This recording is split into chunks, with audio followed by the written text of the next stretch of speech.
California is still going to defy federal orders regarding trans athletes in school sports. Is Newsom ready to drill, baby drill? And LA continues to see more crackdowns from ICE and Border Patrol, and Karen Bass goes full Karen mode. So let's get into that all on tonight's episode of the California Underground Podcast, starting right now.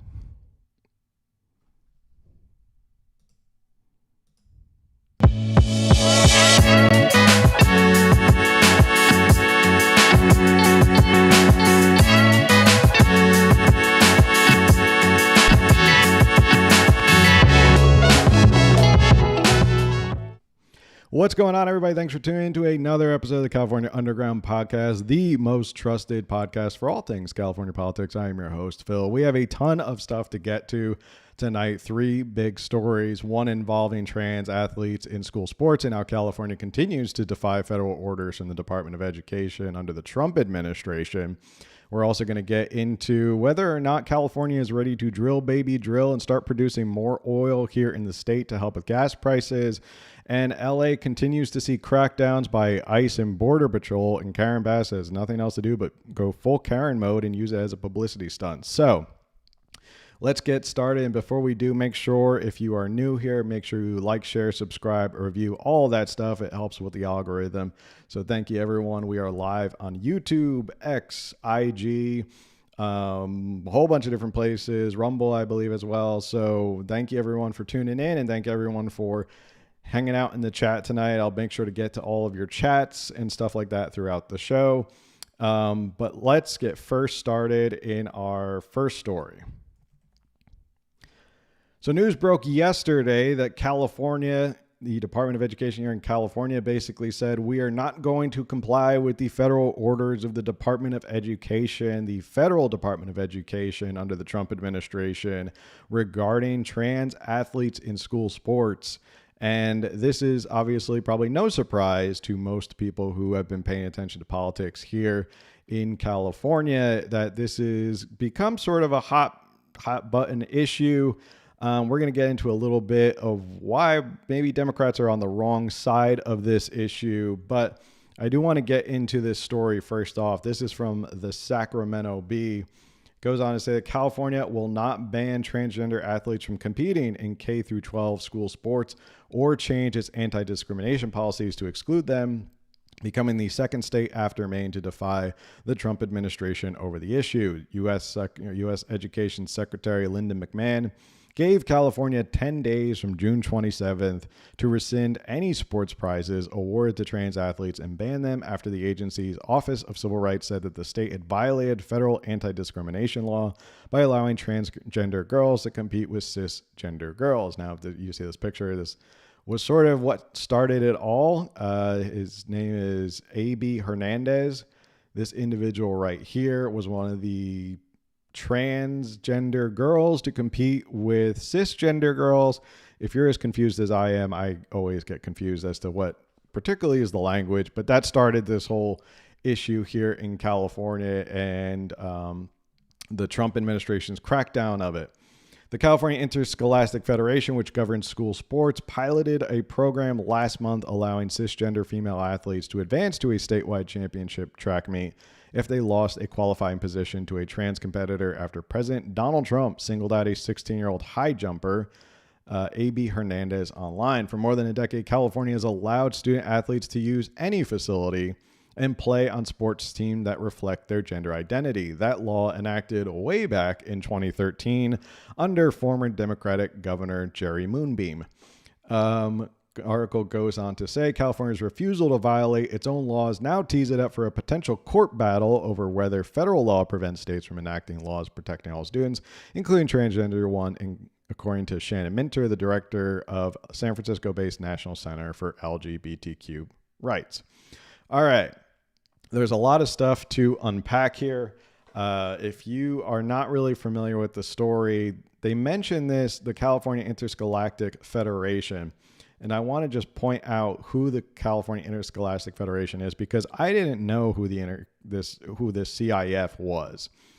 I want to make sure that they're not a government entity. So they are not a government entity. I thought they were part of the state. They were part of the government. That is not the case. They are actually a nonprofit that you buy membership into this California Interscholastic Federation. And they have created this pilot program regarding transgender athletes in school sports here in California. And I also had to dig in and see that CIF is not just for public schools, it's for private schools as well. Because again, it's not a government, it's not necessarily a government thing. It gets a tiny, tiny bit of government funding, but most of it, and as you can see right here, I'm pulling up, this is ProPublica. This is a great site if you want to look up any sort of charity. They give you all the information. So their revenue in 2024 was 9.46 million. Their total assets are 15 million. They expensed about 7.54 million. So a lot of this comes from different memberships. So schools pay to be a part of this organization, the CIF, and there's also receipts from championships. So it's a nonprofit that kind of governs everything. And the CIF started this pilot program regarding transgender athletes. And now, because the Trump administration and Linda McMahon, the U.S. Secretary of Education, said, no, we think this is a violation of Title IX. This is not fair to those girls who are competing in sports. You have about 10 days to comply with our rule. So that's who CIF is. Now, the California state is obviously standing by this because they think it's a hot button issue. That's a winning issue for them in, I don't know, the midterms as well as in 2028. The truth is that's not the case. And we're going to get to that in a second. I want to talk about whether or not they're setting themselves up to lose federal funding over this. Because if the Trump administration and the Department of Education at the federal level is saying, you violated this, we can now punish you because we can take federal education dollars away from you for not complying with basically our guidance, they could lose federal funding. And I just want to point this out. I had to look up the numbers. California receives about $16.3 billion in federal education funding. That's a lot of money. 16.3. Now, keep in mind, the budget deficit for this year was $12 billion. So losing $16.3 billion in federal education funding would be an enormous hole to fill. And if you remember, we talked about last week, they did some pretty unique ways of borrowing money to try and get and plug those holes for the budget to make it look like it was a balanced budget. That was $12 billion, and now it's $16.3 billion they could lose for federal funding. Just for scope alone, the city of Los Angeles gets about $1.6 billion annually.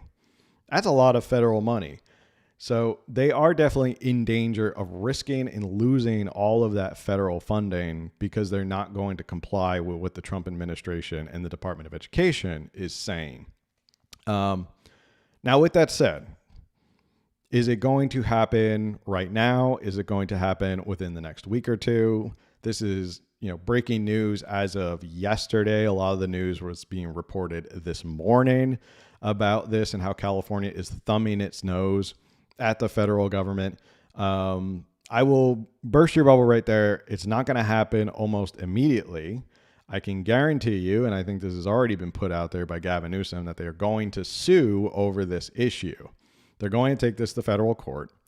They're going to sue over it, saying that the Trump administration cannot do this and say that they are banned under transgender. They can ban these transgender athletes. So that's where it is right now. And I would imagine that a court is going to grant a preliminary injunction and TRO that would stop the federal government from implementing any sort of federal funding deduction because of the fact that they would be harmed if they lose their federal education funding until we figure this out. It's not fair that we do this. So I would just want to kind of temper everyone's expectations that even though the federal government says they're going to take away and likely take away a lot of their federal funding, this will be fought out in court. Now, if after a while, all of a sudden, they find out that they lose, then California could be in a huge mess because of how many years this could go on and how many years they're receiving federal funding in violation of these orders. And if the federal courts find that, yeah, you violate this order, they have the right to take federal funding from you. That could be a whole sticky situation for, well, probably likely the next governor, because in 2028, that's how long it's probably going to take. Or 2026 is right around the corner. So probably the next governor is going to have to figure out what they're going to do about this federal funding. So I did want to bring this up, though, really quickly. Let me see if I can pull this up, because I did want to show this. This is from this year, February 26, 2025. And this is why I brought up, it's an odd issue for California Democrats and Democrats in general to get behind as if this is some sort of big crusade issue. This was from February 2025. I believe we already talked about this on the show at some point. A new Pew Research Center survey finds that the majority of U.S. adults favor or strongly favor laws and policies that, one, require trans athletes to compete on teams that match their sex assigned at birth, and then also ban healthcare professionals from providing care related to gender transitions for minors. And this is why I say it is a lot of California Democrats and Democrats in general seem to be really on the wrong side of this issue. The majority, not a slim majority, the majority of U.S. adults who have been surveyed on this, 66%, are not in favor of trans athletes competing in sports that they're not the assigned gender. So example, here in California, this Hernandez, who competed against girls, who was a biological man, most Americans are not for that, and they're not in support of that. So what are California Democrats doing this for? Is it just another thing to thumb their nose at the Trump administration because they made it sort of a center point of their platform and what they've campaigned on? I don't know, but it didn't seem to help them in 2024. I don't know if it's going to help them in 2026. And I'm not sure it's going to help someone like Gavin Newsom in 2028 if this becomes the thing. Now, keep in mind, one of the most devastating ads that a lot of, they say highfalutin, professional political consultants said was really the death knell, or one of the biggest blows to the Kamala campaign, was the ad where Trump came, it was a Trump ad, and it said Kamala Harris is for they, them, and Donald Trump is for you. And that was one of the most devastating political ads that I think they showed. And a lot of people kind of saw that and were like, okay, that was a powerful message. And it worked. It worked really well for Donald Trump. Let's see if it works again in 2026 and 2028. Again, I'm not sure why this has become such a big issue or a sticking issue for California. But again, it's California. What would you expect? Would you expect anything less?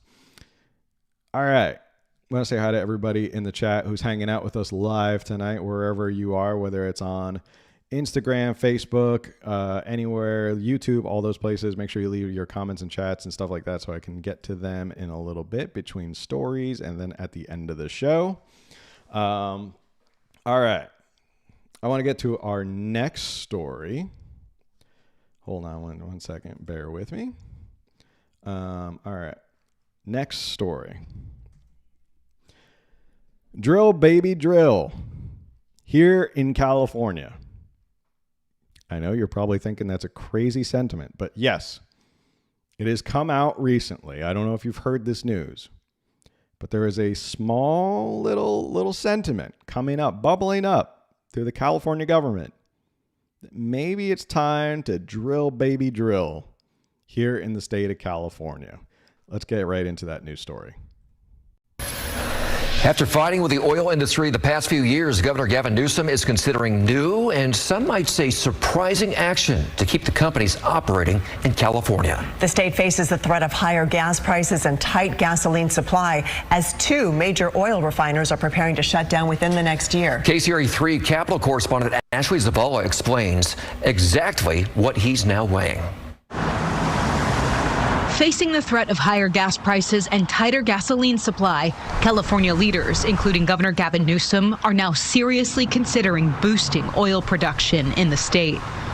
In a letter to Governor Newsom, the vice chairman of his California Energy Commission included oil extraction in a list of recommendations to stabilize the state's supply. Siva Gunda wrote, quote, "We recommend that the state take action to achieve targeted stabilization of crude oil production in California to supply in-state refineries while ensuring that production is consistent with critical health and environmental protections." That's not rolling back anything. Governor Newsom has been on the front lines of California's push to move away from the use of oil and gas. When I asked about these recommendations, he did not say if he'll approve, but said he's reviewing them. I'm not naive about the imperative of a transition that's rational and addresses nature of change and a lot of Newsom, whenever he gets in sort of a tough question, if you ever notice this, he does his little shoulder dance. So whenever he gets uncomfortable, that's a telltale sign that Gavin is a little uncomfortable with the question.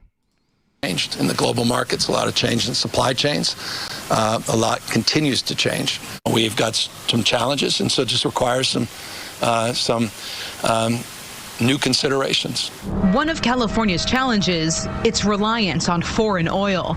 The latest state data shows 63% of the state's fuel supply is coming from other countries, mostly in the Middle East and South America.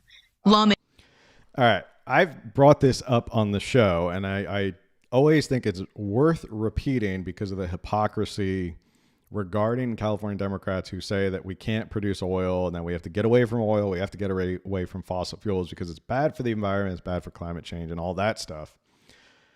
Yet 63% of the oil that we get and we refine here is from foreign countries, which means that it has to be shipped on big ships that come here. And guess what those ships run on? Well, they don't run on solar and they don't run on wind or renewable energy. They run on fossil fuels and they get here by those big ships. And not even to mention the fact that these third world countries that are producing the oil that we are taking in, we don't necessarily know, one, the workers' conditions. We don't know the environmental impact of what they're doing in these foreign countries. But I guess if it happens thousands of miles away, those climate change infractions don't matter. But if we do it here in our backyard in California, like Kern County, that's bad. We can't do that. We can't produce the oil here. We have to get it from a foreign country thousands of miles away, which burns more fossil fuel to bring it here rather than create more jobs here in California.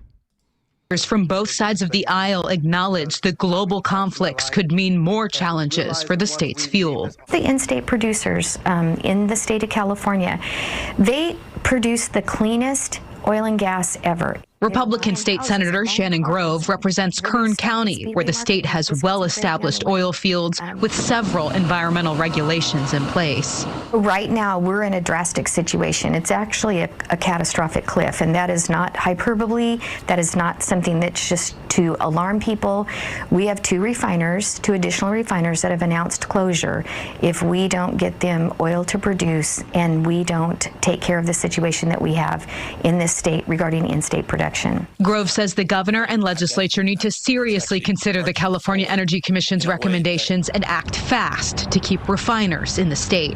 I asked if those recommendations surprised her. It's not about oil. It's not about in-state production. The CEC vice chair is trying to figure out how to keep gas prices low for all Californians. That's his goal. At the state capitol, Ashley Zavala, KCRA 3 News. Well, some other recommendations. All right. So that's the update.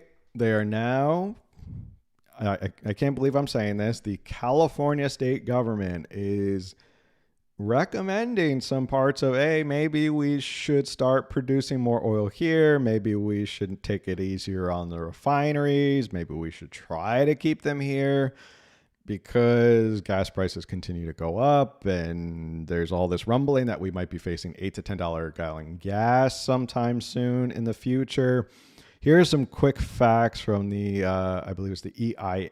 It talks about California was the fourth largest total electricity producer in the nation. But the second point, in 2024, California was the eighth largest producer of crude oil among the 50 states. I'm surprised it's actually that high. That's also because we have a ton of oil here in California. Like Kern County, a lot of these places are sitting on a ton of oil. I'm going to get to that in a second. And the state ranked third for crude oil refining capacity, which, again, I'm surprised that we're third with the amount of refineries that continue to get shut down and pushed out of this state. Just for some more context, I did some more numbers. This is from the U.S. Energy and Information Administration. They estimated California has crude oil reserves of approximately 1.8 billion barrels, accounting for about 3% of the nation's total proven reserves. This includes both onshore and offshore reserves, with major concentrations in the San Joaquin Basin, Los Angeles Basin, and along the Pacific coast. Now, this is even crazier to me. Total oil in place, including unproven technically recoverable resources, is much larger. So this is stuff that, it's not a well that they can identify and say, oh, here's a well of oil. There's stuff that they can do, and they can say, there's oil under here. It's going to take a little bit more to get to it. The Monterey Shale Formation alone is estimated to hold around 15 billion barrels of oil. Now, this is where it says that you do need some more heavy extraction methods, such as steam injections and stuff like that, which environmentalists are probably not going to go for, but 15 billion barrels of oil are sitting on the Monterey Shale Foundation or Formation. That is a ton of oil on top of the 1.8 billion barrels of oil that we already know are here in California. We're just not getting it out of the ground. And for some reason, we're importing all of it from these foreign nations, these third world countries. He also talks about the fact that they know that California, well, actually, let me back up here for a second. He knows that gas prices are going to be either make or break for him in 2028, right? We all know that. Gavin Newsom is going to try and tell people that gas is not that bad in California. And he tried to do that just recently. In a tweet, he said, prices at the pump have gotten lower each day this week. Overall, the average prices are down nearly 3 whole cents from the beginning of the week and 20 cents from last month. Now, keep in mind, it's also gone up as of July 1st because of the excise tax that went into effect, and then the lower carbon fuel emission, that standard had gone to effect. This comes after Republicans present 6+ months of misleading Californians about a non-existent 65-cent jump in prices on July 1st. Instead, Californians have seen a consistent decrease, Monday to Tuesday decrease. Okay. Tuesday to Wednesday decrease. So he basically cites 1 week. Out of the entire sample size of California, he cited just this week and said, well, look, it's already gone down nearly 3 cents. Isn't that incredible? See, look, we're doing a great job. Now, obviously, we're here to fact check old Gavin Newsom. And this was as of today. This is an article. I looked this up right now. This came out today. Even before July 1st, California already had the highest gas tax and fuel costs in the country. As of late June 2025, fuel costs $4.62 per gallon in the Golden State compared to a national average of $3.20. Baked into these prices are a slew of regulatory costs, including the state excise tax, the federal excise tax, sales tax, the low carbon fuel standard requirements, and costs associated with cap and trade. All in all, as of April 2025, the total burden of these regulations amounted to $1.25 per gallon, a staggering 27% of the total sticker price. So more than a quarter of what you pay in gas has to do with regulations and taxes. And that's not gaslighting. As much as Gavin Newsom wants to say that Republicans are gaslighting people to believe that there's this huge jump and this is, gas prices are going through the roof. Well, gas prices are expensive in California. But I think at the end of the day, this is really something that he knows could hurt him in 2028. Now, you got to keep in mind, next year is his last year as governor. He only has a certain amount of time left to make good on some promises so that he can kind of go into 2028 with his head held high saying, I did X, Y, and Z in California and it got better. So he has a small window. He's got to make some of these changes. And that's why he's backtracking on a lot of this stuff. And what's the golden rule about politicians is that they never like to admit that they're wrong. He doesn't want to admit that this is the guy who put into place the executive order that everybody should be in EVs and electric cars by 2035, which the one big beautiful bill just actually overturned and got rid of. For him to go back now and say, no, okay, maybe we should produce more oil here in the state. Maybe we should embrace fossil fuel. Maybe we should be a little bit more rational about it, is him kind of backtracking and admitting that he's wrong. But he also knows if he wants to run for president, these swing states, they're going to look at gas prices in California and go, I don't want those gas prices in my state. And if there's one thing that people always get upset about is gas prices, because it is sort of like a hidden tax for a lot of people. I did want to talk about this regarding the refineries. So the war on refineries since 2019, 4 oil refineries. Now this is since 2019, January 2019, when Gavin Newsom was sworn in as governor of California for his first term. 4 oil refineries have shut down or have announced closures, with 2 additional refineries under consideration for closure. So we have the Marathon Martinez refinery, ceased crude oil processing in 2020 and converted to renewable diesel production.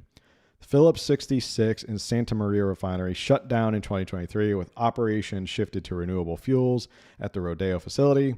Phillips 66 Wilmington refinery in Los Angeles announced closure by the end of 2025, representing about 8% of California's refining capacity. The Valero Venecia refinery announced closure by April 2026, accounting for roughly 9% of the state's refining capacity. And this is in addition, Valero is considering closing its Wilmington refinery, this is in Los Angeles, which along with Venecia represents over 14% of California's refining capacity. No final decision has been confirmed for this facility, but they are considering getting rid of that facility as well. So four refineries have shut down or been chased out because of Gavin Newsom, and they are no longer producing any gasoline for people to be able to use. And now they are backing up slowly but surely. Well, maybe we should be a little bit more rational. Maybe we should start producing oil here. Maybe we shouldn't be so tough on refineries. Someone's feeling the heat, and someone knows that if gas does spike up to $6, $7, $8, $9, $10 a gallon by the end of 2025 in California, he can kiss the White House goodbye, because no one is going to elect a president that saw gas prices go up to $10 a gallon while the rest of the country is paying around $3, if not less than $3. So he knows this is political. He's going to play it very, very sneaky and very sly to try and back up and talk about bringing back the, doing his little dance, bringing back the refining capacity, bringing back producing more oil, drilling for more oil, creating those jobs, which, I mean, if it gets that way, great. I think we do have an abundance, obviously, from those numbers, 15 billion barrels of oil we're sitting on top of, plus 1.8 billion that we know that is out there. That's a lot of oil that we're sitting on. And California could be producing that here, creating great middle-class jobs. You could keep an eye on it. You could have workers' protections. You could do all that stuff and create a thriving industry, bring back a thriving middle class here in California, and also make sure that Californians are benefiting from the fact that we produce a ton of oil. So we'll keep an eye on that. He's desperately trying to gaslight us into believing that they're not rising. But we all, you know what they say, don't trust your lying eyes, right? That's what they always say. Don't trust your lying eyes. Gas prices are spiking. They are continuing to go up in California. Gavin Newsom's trying to stop it before it gets too bad. Whether or not he actually does have the ability to at this point, or whether we're too far down the road, we're going to see. But we'll keep an eye on that, and let me know in the comments in the chat and what you think about whether or not Gavin Newsom really is going to follow through with producing more oil, and is he ready to drill baby drill here in California. All right. Let me take a minute. I want to talk about, hey, what's going on, everybody who is tuning in live. Thank you, everybody, for coming out on YouTube, Instagram, all those places. Let's see. How is Gavin Newsom still in office after 2 recall? At this point, I'm inclined to believe, it's, yeah, well, we could probably do a whole episode about the recall election. I'm sure we've done plenty of episodes. If you go back in our archives, we've done plenty of episodes. The problem is I'm having everything so expensive that we have to constantly work to survive. We have little time with our families, but the solution is to run for office. Well, you know what they say. Politicians are very good at creating the problem and then selling you the solution. In today's politics, they're very good at creating the problem and then selling you the solution. And that's sort of how politics works now, especially in California. They create the crisis, whether it's affordability, energy, utilities, anything like that. They create the crisis, and then what do? You turn to the government, and you hope that someone can help you. Me personally, that's not my belief. I believe that government has done more than its share of harm, and I think the government needs to get out of the way of pretty much basically everything. Because let's say we've tried this whole let's give the government more power and more authority over this, I don't know how many past 4, 5, 6, 7 decades of let's just keep giving the government more power to see if they can fix things. And I would say that I'd probably give them a failing grade on being able to fix a lot of this stuff. So maybe we try it the other way. Maybe we try it where the government gets out of the way and lets people fix it. Let's, independent citizens do that. All the shale, rock, and oil preserves in California are a fraction of what states like North Dakota, Texas, and Oklahoma and Alaska produce. Newsom is grifting, hoping nobody will call him out on his false promises. Or you're saying that all of this is a fraction of what they produce. Yeah, but I mean, why not? Why can't we do that? Why can't we do it? Property tax area in SF Bay just keeps rising. Yep. I hope this state can be fixed. It's beautiful here. I agree. I would not, look, I wouldn't be doing this show if I didn't think we could actually fix this. Does Newsom realize both shale rock and oil preserves in California make up the estimated 80 million barrels of oil? Yeah. All right.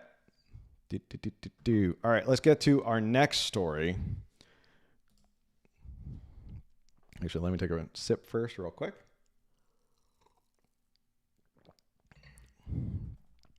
All right. Karen Bass goes full Karen mode on ICE and Border Patrol when they do sweeps through MacArthur Park in Los Angeles as part of their immigration crackdown in Los Angeles. Let's get right into the story and we'll discuss. What a disgrace what's happening in MacArthur Park.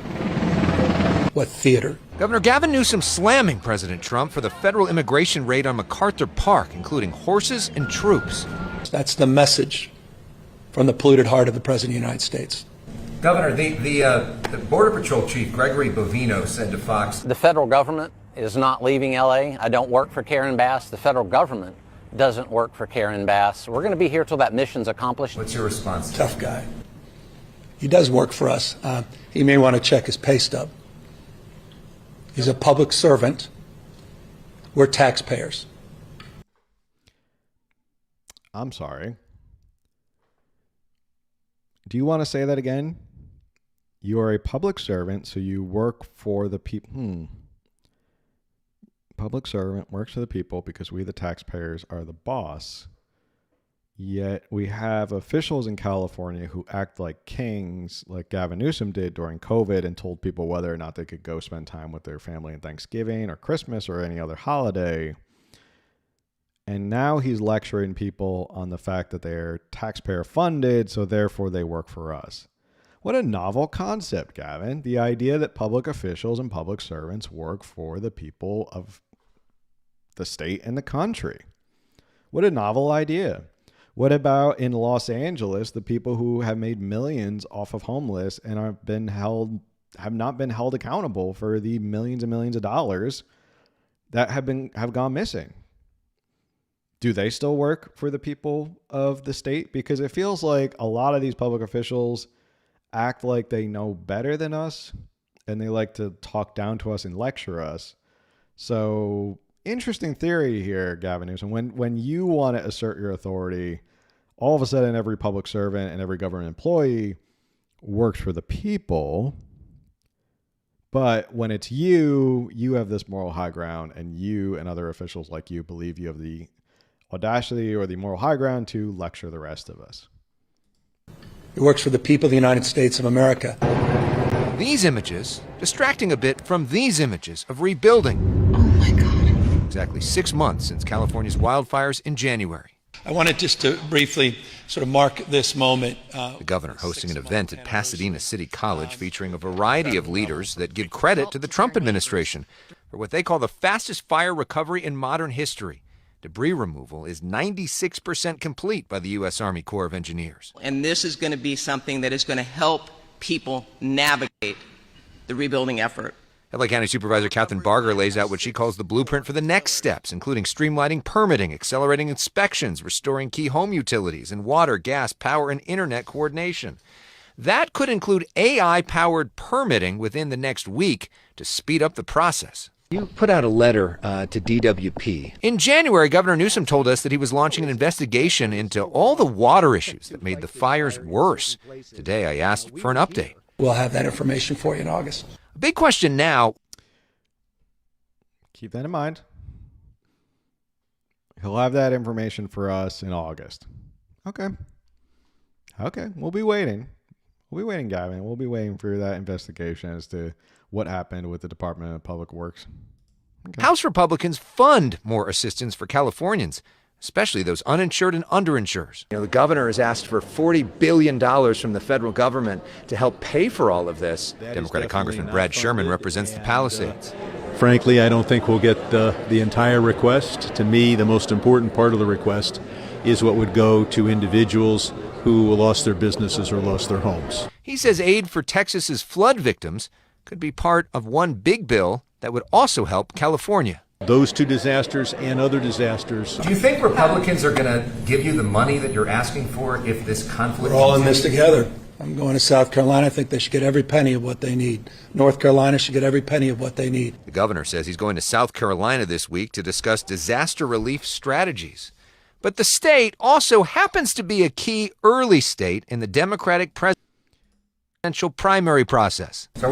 Oh, look at that. How convenient. Gavin Newsom is traveling to South Carolina because that happens to be one of the first primary states in the Democratic primary. So, let's take a step back.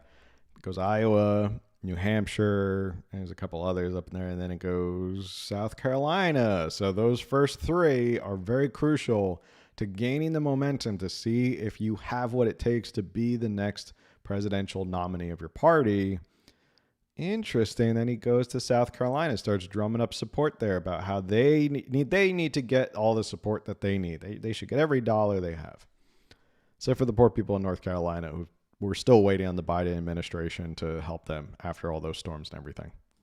Sub-zero interest in running for president? Oh, God. I mean, Jesus. That's just... What's cynics? As he smiles, for the record, for all of you who couldn't see his face. He was... Right.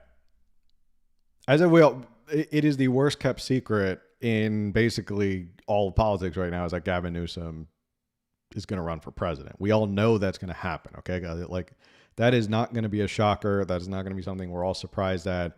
I mean, he is making it blatantly obvious that he's going to run for president in 2028. He's doing everything that he can to run for president.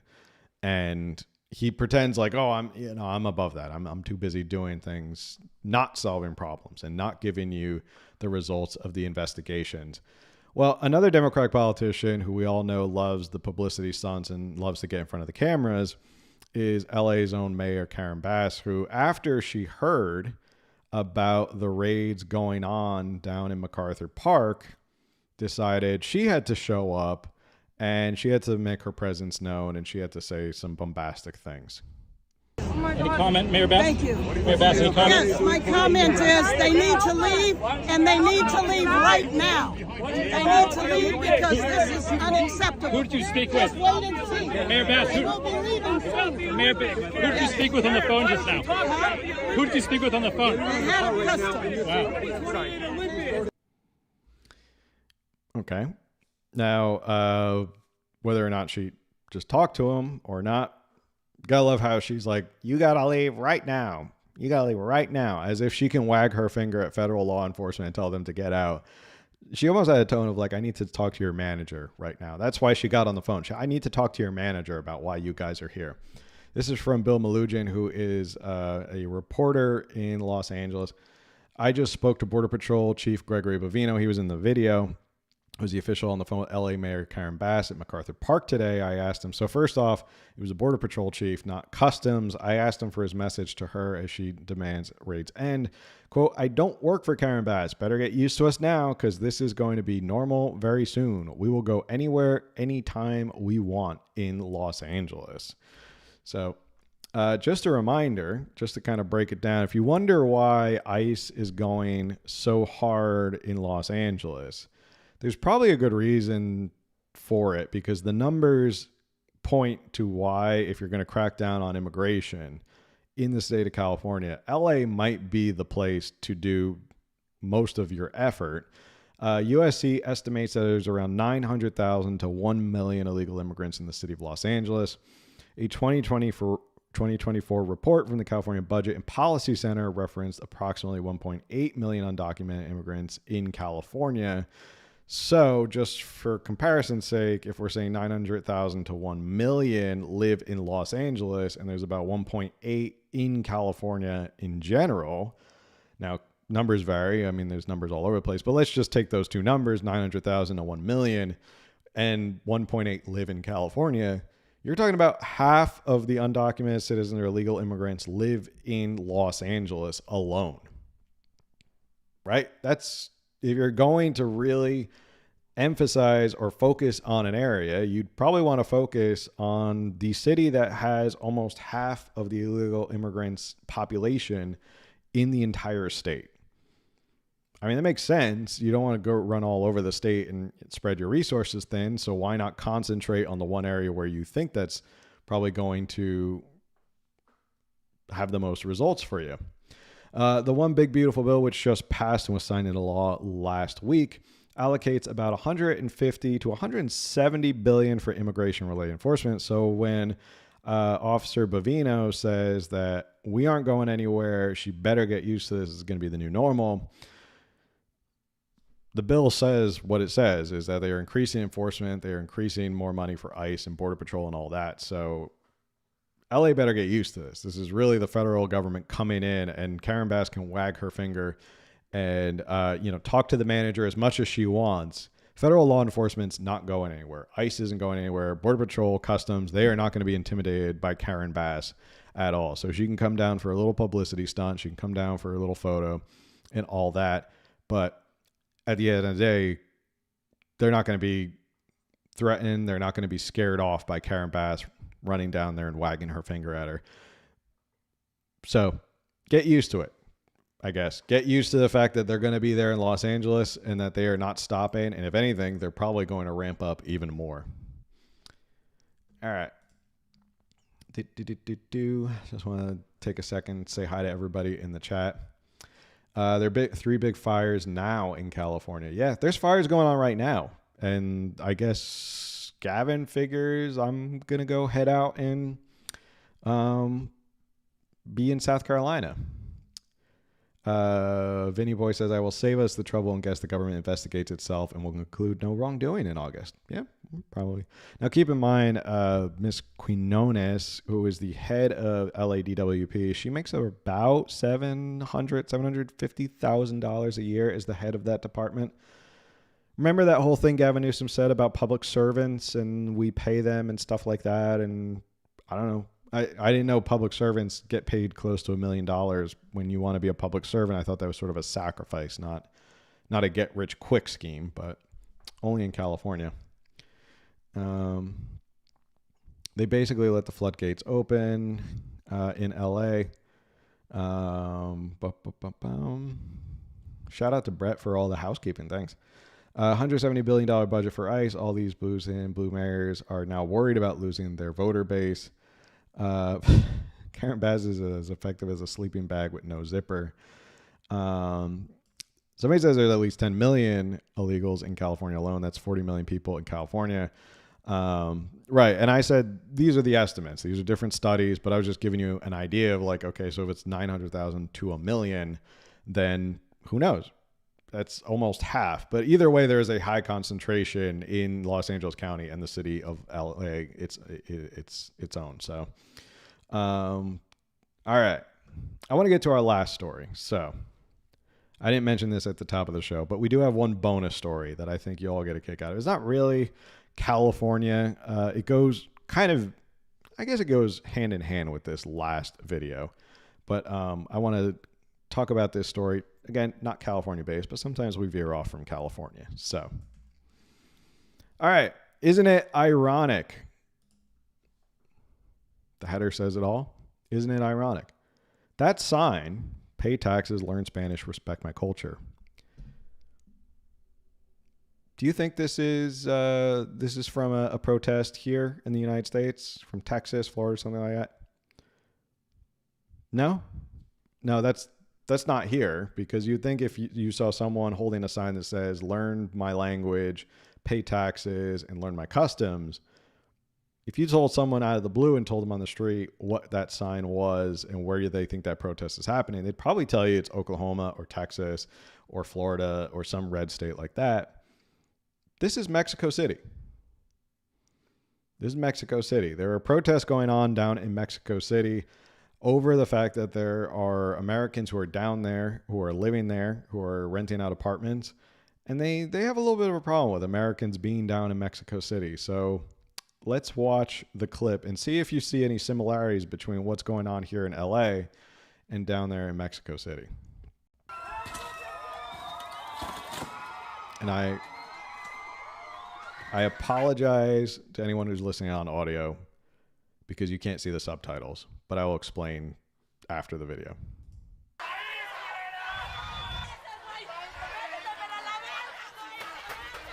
Gente que viene de otros países, en su mayoría extranjeros, a querer imponer su cultura, sus precios y desplazar a los mexicanos, a los nativos. There are people coming from foreign countries who want to impose their culture and their prices on us. And they have a problem with that. Okay? Tierras. Vengo porque la gentrificación solo es un paso más a la colonización, a los despojos y a que exploten nuestros recursos.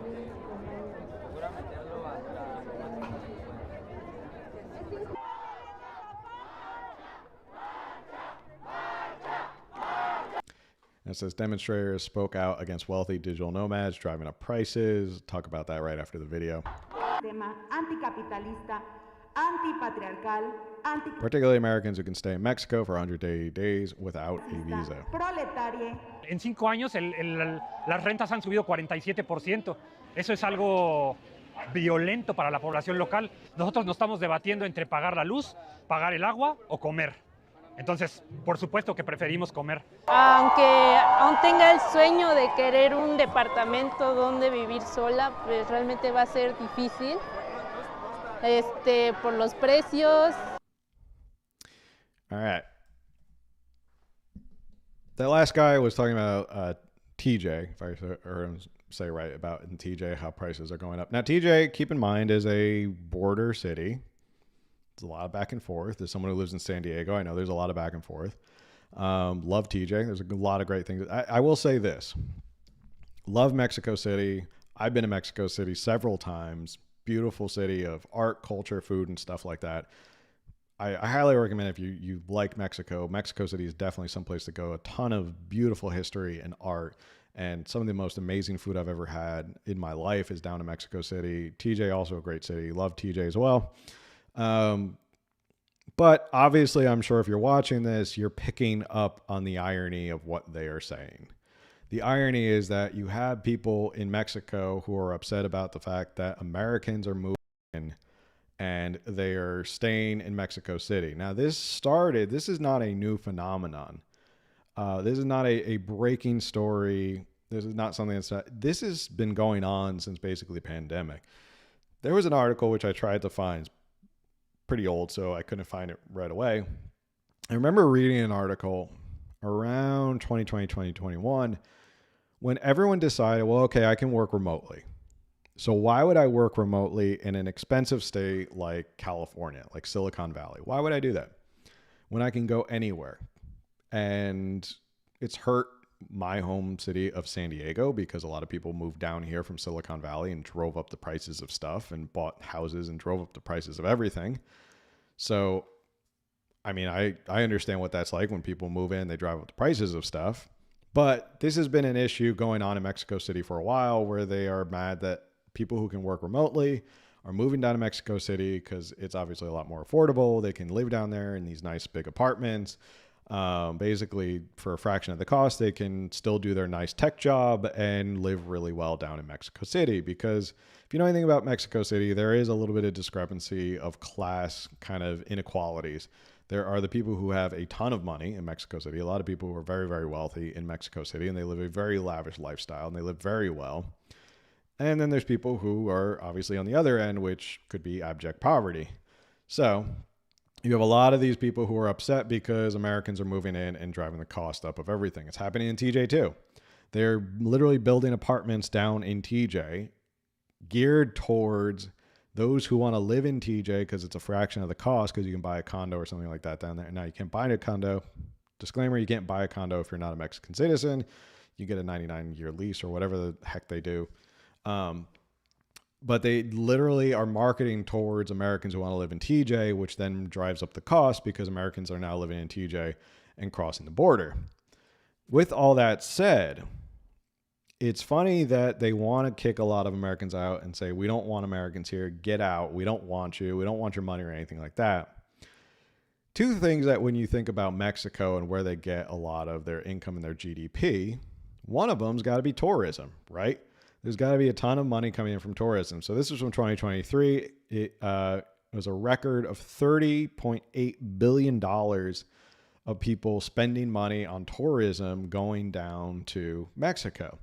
Now, this is overall in general, like everybody who goes down to Mexico. Keep in mind that a lot of people do come from America. So let's say about 60% of this tourism is attributed to American tourists. So 60% of that 30 billion would be about $18.5 billion of American tourists pouring that money into Mexico. Mexico City, also a major tourism hub. So if you think about, it's about 14, I did the numbers or found this, 14.4 million tourists in hotels in 2023 alone in Mexico City, which contributed to about 9.1% of the city's GDP and 18.7% to Mexico's tourism GDP. This translates to roughly $5.7 billion of national tourism revenue for that. A lot of money pouring in for tourism. So for a lot of people who are down there, who are saying, get out, tourists, we don't want your money, we don't want you here, Mexico as a whole benefits a lot from American tourists and people coming down there and spending money. Now, another number, conveniently, that they seem to, want the American tourists out. They don't think it's good for them to be in Mexico City. We'll take your tourism dollars, but get the heck out. Don't live here. You don't fit into our culture. You don't speak our language. You don't understand us. Get out. Another big revenue stream when it comes to Mexico is remittances. Now, remittances are when you live in another country and you send it back to your country. Remittances from abroad account for roughly 4.5% of Mexico's total GDP and form the largest single source of foreign income for Mexico, outstripping the income brought in by any other individual source, including foreign direct investment from the United States tourism and net manufacturing exports. The total value of remittances increased by roughly 32% between 2019 and 2023, rising by an average of 5% per year. As of 2022, the average remittance transaction sent to Mexico amounted to roughly $390, considering Mexico's average monthly salary is $6,100 150 Mexican pesos, which is roughly $297. Such transactions can contribute a sizable portion and sometimes the entirety of a family's total income. So, for all those who are protesting down in Mexico City that they don't want Americans there, I would like to, do you want all their money out as well? Do you want them not to come back? Do you want tourism out? Because Mexico City definitely benefits from tourism. I was a tourist there several times.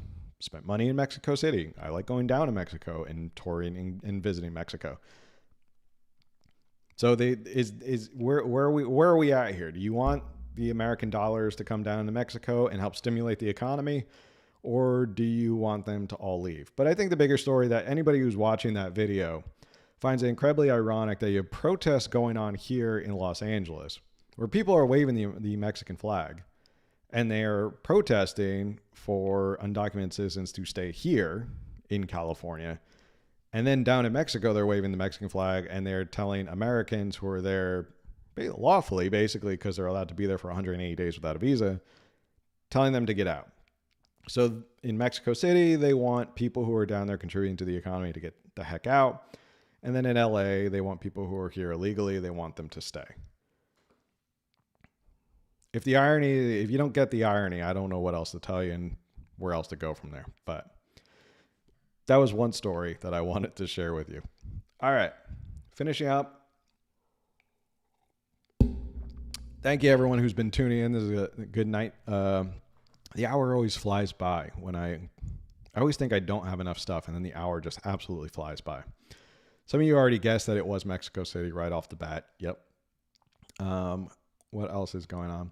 Silicon Valley tech bros moved out of the Bay, drove up the prices in Sacramento, and made the city unaffordable. Yeah, well, once they figured out they could work remotely, they're not going to stay in Silicon Valley where it's expensive. They'll move somewhere else. It's all the deportees having a homecoming party. I don't know about that. They're more mad about me. And I don't understand. If you want to protest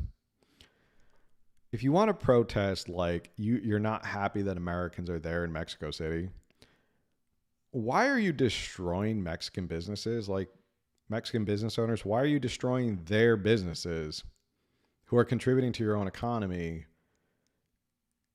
in protest of Americans being there? I don't understand that logic of like, so we're going to go around, we're going to deface our beautiful city. We're going to destroy property. We're going to destroy the businesses. I think at a certain point, we got to say, are these people protesting or they're just using it as an excuse to be, complete jerks and using it as an opportunity to just destroy property and to act like jerks? All right. Any other comments before we head out for the night? Thank you to everyone for tuning in. We do this live every Tuesday at 8 o'clock on YouTube, IG, X, Rumble. I'm trying to think of all the places. Twitch. We're even on Twitch. So everyone who tuned in tonight, make sure you like, share, subscribe, review, all of that stuff. Helps with the algorithm. Make sure you leave a comment, stuff like this. Share it with other people. Like I always say, the one best thing you could do to support this show that is 100% free is share it with someone else who you think would really enjoy this.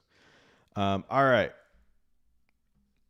With that said, that's our show for tonight. I want to thank everyone for tuning in. Like I said, make sure you like, share, subscribe, review, and we will see you on the next one. Later.